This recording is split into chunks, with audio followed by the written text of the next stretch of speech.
Okay, I'm so happy to be here, I tell you, and hearing all these secrets that are now coming out. And oh my goodness, I wish Ho Fun were here. Maybe she is. And I really, would like her to know the response that she has got from all of you and her students and so on. And she will know just how effective she's been in your lives and how much she is loved and remembered. It's such a fitting tribute at the launch of this wonderful collection. I used to know more about her poetry, but her stories were all scattered here and there. And having them all together, I'm really very impressed by her as a writer. She's really very good. And I hope many, many more people get to read her. So what I've done is, I was thinking, no, I'm not going to write a poem. So my contribution to that collection was, is in the form of a letter to Ho Poh Fun. And I will read you parts of it, well, not the whole thing, because I don't think we have time. And I call it Mushrooms. This dear Ho Poh Fun, okay, this afternoon, as I was cleaning some mushrooms for dinner, you came to mind. How strange that a mundane, almost unthinking task can actually surface connections that more conscious efforts fail to do. For weeks, I have pondered how to memorialize you in a project to republish your works, an initiative by those of us who see you as an important Singaporean voice.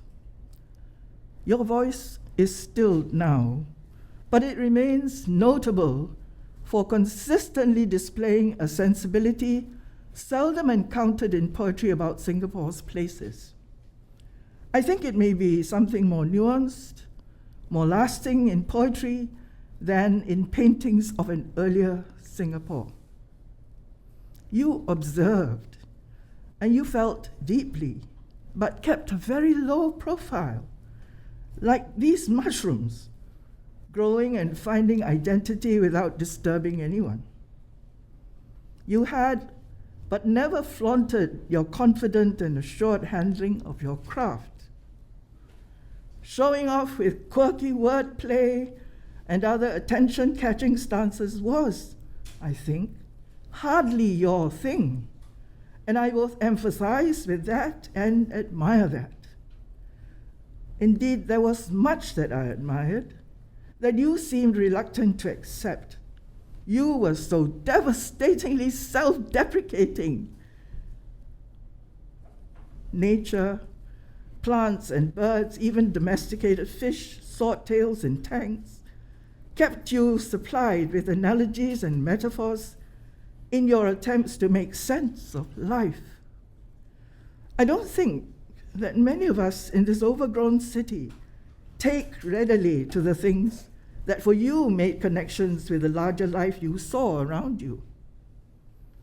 Perhaps we have lost or are losing our awareness of the vitality of their being in an environment we have become increasingly inured to, and which has become increasingly inhospitable to these living creatures.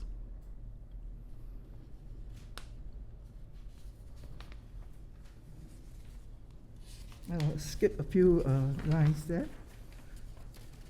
Ho Fun, you were a woman of substance, for lack of a better phrase. I can hear you even now chuckling in disbelief when I say this, because you knew who you were, what you valued, what your roots were, and applied a wry and sensitive wit to life around you, never imposing your views on anyone, knowing that what you were trying to understand was still a journey in progress.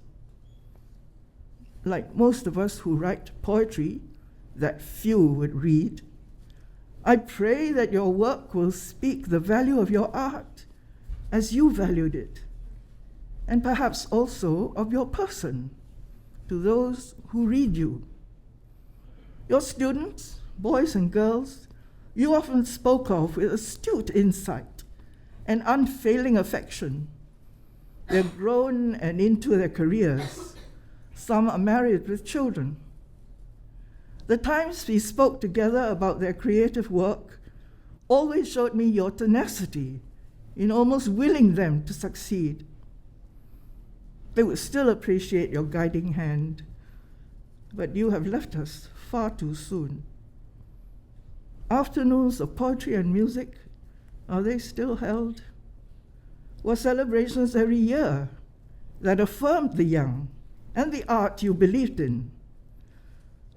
I have missed them all, and your enthusiasm in promoting an art that is the least liked or understood among our people.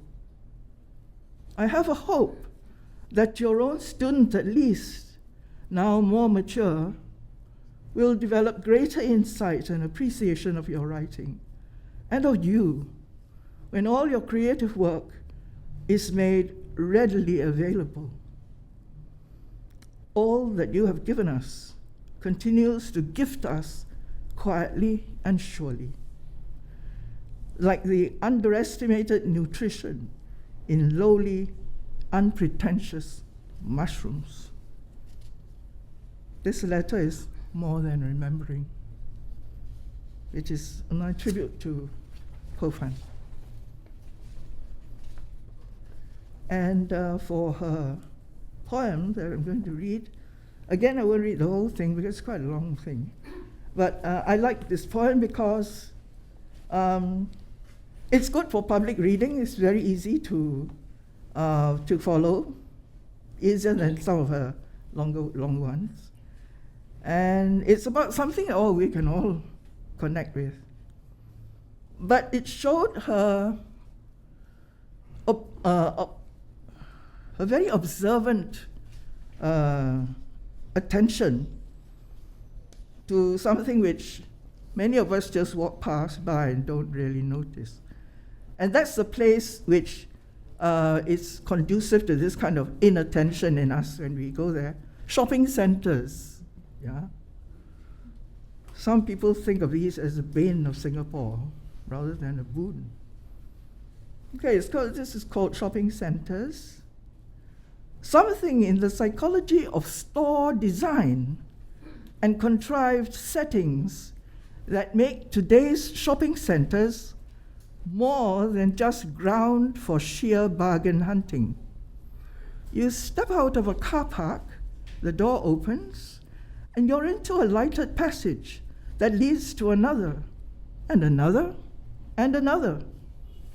And on all sides, transparent walls and a dizzying array of goods. Here, where the harmony and calm of sedate exhibition may come enhanced by sharp shoots of water scaling walls, ceiling high, their fluidity set to music and iridescent twists of color. Here, where the airiness of garden terraces may be conjured by planters, grounded or suspended, a distribution of foliage, synthetic or real. Here, where transactions may be held amidst interiors lined by glints of stainless steel or polished brass, frosted or clear shades of tinted glass, mirrors reflecting contours of pride and dignity. Here, in the definition of new needs and the creation of fresh wants, the hard edges of economics soften and weakness of resolve ceases to be thought a sin. You go the rounds, and the stepped up, stepped down floor areas seem to augment rather than disrupt all feeling of spacious continuity. As the hour wears on, a higher volume of people flows through corridors, eye worshipping, finger worshipping, the escalators complementing.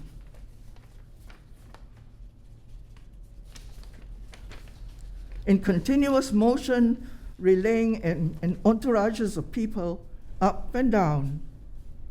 Somewhere, a child is lost.